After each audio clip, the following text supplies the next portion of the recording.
Welcome to this demo of what's new in Genesys 2005. If you're a regular visitor to the Agilent ESOF website, you're used to seeing this face talk about the advanced design system. But as you know, Agilent recently acquired Eagleware Alonics, the price-performance leader in easy-to-use, PC-based RF EDA solutions. Don't worry, we don't have any plans to get rid of the advanced design system, or Genesys, or to even merge the two products. I'll have more on that topic at the end of this video. But first, let's take a look at three significant new simulation and synthesis engines in Genesys 2005. The first is a new synthesis tool for mixers. Eagleware is well known for its many innovative synthesis tools shown here. I'll select the new mixer synthesis module. You start a mixer synthesis by choosing one of 11 topologies ranging from simple passive configurations to complex active models. I'll choose the diode rat race topology and enter the frequencies to design a mixer in a 900 MHz cordless phone. When I click Apply, a harmonic balance simulation is started, which is much faster in 2005. The Help menu can assist you in choosing a topology by providing theory of operation and performance trade-offs. When the simulation is complete, we see the schematic and graphs of the RF and IF frequency spectrums. Mixer synthesis, as with all the synthesis tools, really saves design time. The second new feature available in Genesys 2005 is called the What-IF Frequency Planner. If you've ever had to select an intermediate frequency for a transmitter or receiver, you know how difficult it is to examine all the trade-offs in finding an IF band that is spur-free. Let's look at how quickly What-IF can solve this problem. This is the What-IF user interface. Configuration and frequency planning are done in this window. Let's find the spur-free IF range for a dual-band down converter by setting the number of parallel mixers to 2. So we now have 2 RF bands being down converted to a single IF. We'll set the maximum order to 10, and we'll only look at spurs that are greater than -100 dBc. The Input tab is where we can specify frequencies and mixing plans. Here we're using the CDMA spec for our RF input and IF bandwidth. For Mixer 2, I'll set the RF center frequency to 1960 MHz, the RF bandwidth to 60 MHz, and of course the same IF bandwidth as Mixer 1, and the drive level to -10 dBm. When I click Apply, the graph shows all possible IF frequencies on the x-axis. The red and blue areas show the spurs from Mixers 1 and 2. The green areas show IF frequencies where no spurs are present. You can see there's only one spur-free band available. This is fairly restrictive, so let's see what happens if we use high-side mixing for Mixer 2. We now see 6 spur-free bands. It's that fast and that easy to evaluate trade-offs with What-IF. The sophisticated synthesis technique used in What-IF is leagues ahead of those old spur charts or programs that don't account for IF bandwidth or spurious amplitude or assume that the LO band is independent of the RF band. What-IF really simplifies a task that could have taken weeks to do in the past. The third new feature I want to show you is a transient simulator called Cayenne. With Cayenne, you can now see the time domain response of your designs, like the startup conditions of this 50 MHz BJT oscillator. This isn't just a version of Berkeley Spice tacked on to Genesys. Cayenne is actually native Genesys code, so it's compatible with all Genesys linear, nonlinear, Verilog A, and system models. When I double-click on the transient analysis, you can see the setup window for Cayenne. Cayenne has a hybrid frequency/time mode that provides faster simulation times by allowing you to specify a frequency, even though this is a time domain simulator, where you want the simulation to be most accurate. Another unique feature is a Help Oscillator Start mode that ensures that the simulator is not the cause of an oscillator design that won't oscillate, as can be the case with many SPICE simulators. Well, that's 3 new features in Genesys 2005. There's a ton more.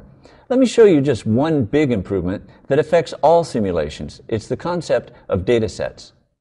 If I open the Analysis Properties window for the Cayenne simulation I demonstrated earlier, you see that there is a field for naming datasets. If you type a new dataset name and then change something in your design, like lowering the voltage to this oscillator from 12 volts to 9 volts, the results are stored in the new dataset. You can view the results of different simulations by changing the dataset. There's no need to resimulate. To view the data from multiple simulations, simply add a series to the graph. Type the dataset name and the measurement you want to graph. You can now see that lowering the voltage affected turn-on time and steady-state voltage. I could show you many more new features in Genesys 2005, like vector and matrix math and writing equations, or the fact that building a model is now as easy as creating a schematic and saving it to a library. It's just a huge release.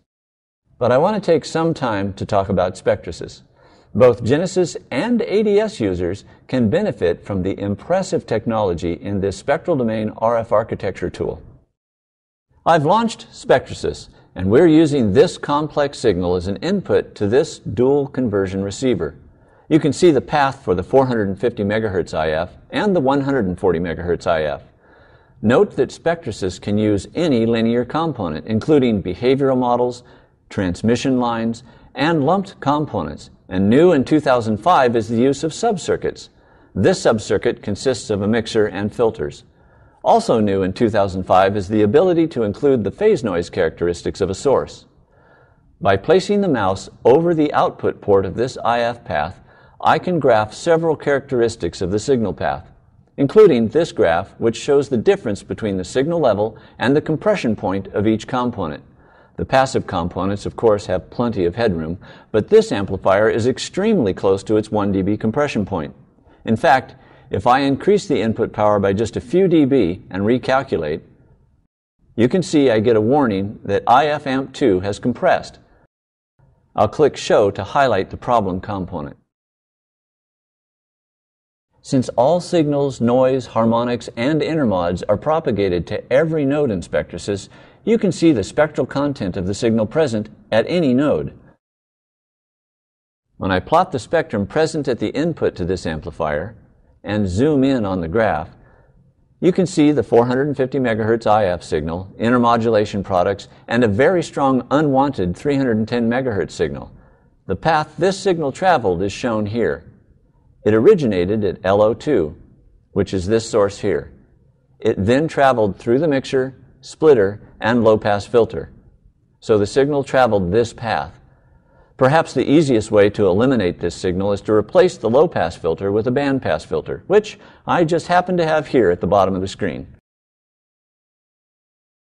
When I resimulate, you see the 310 MHz signal is reduced and the amplifier is no longer in compression. Of course, Spectrasys can also do budget analysis, but that's a little like saying your scientific calculator can do addition. Even though I've only shown you a few features, I think you can see that Spectrasys is a comprehensive tool for examining trade-offs when designing a system.